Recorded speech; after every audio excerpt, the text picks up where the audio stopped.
મિનિટનો કુકિંગ મંત્ર. ખાટા ઢોકળા અથવા તો લાઈવ ઢોકળા જ્યારે પણ આપણે ઘરે બનાવીએ ત્યારે એ એકદમ ડ્રાય થઈ જતા હોય છે. ગરમ ગરમ ખાઈએ તો સરસ લાગે, પણ થોડી વાર માટે પણ જો પડ્યા રહે ને તો એ ઢોકળા બહુ જ ડચુરો આવે ને એટલા કડક લાગતા હોય છે. તો આવું થવાનું કારણ એ જ છે કે જ્યારે આપણે ખીરું પલાળતા હોઈએ છીએ ત્યારે એનો જે લોટ હોય છે, હાંડવા ઢોકળાનો લોટ, આપણે જે ખાટા ઢોકળાનો આપણે લોટ લેતા હોઈએ છીએ એ થોડો કરકરો લોટ હોય છે.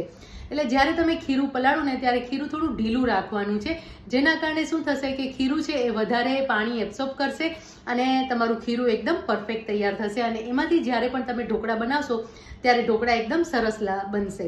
અને જો ક્યારેક પણ એવું થાય કે હજી પણ વધારે ડ્રાય લાગે છે, આવું કરતાં પણ ડ્રાય લાગે છે, તો શું કરવાનું છે કે 3 થી 4 કલાક આપણે આથો આવવા દીધો હોય ને તો 3 થી 4 કલાક પછી એ જે ખીરું છે ને એને બોસ બ્લેન્ડરથી થોડું મિક્સ કરી લેવાનું. એટલે બ્લેન્ડરથી એને થોડું સોફ્ટ બનાવી દેવાનું, તો ઢોકળા એકદમ સરસ સોફ્ટ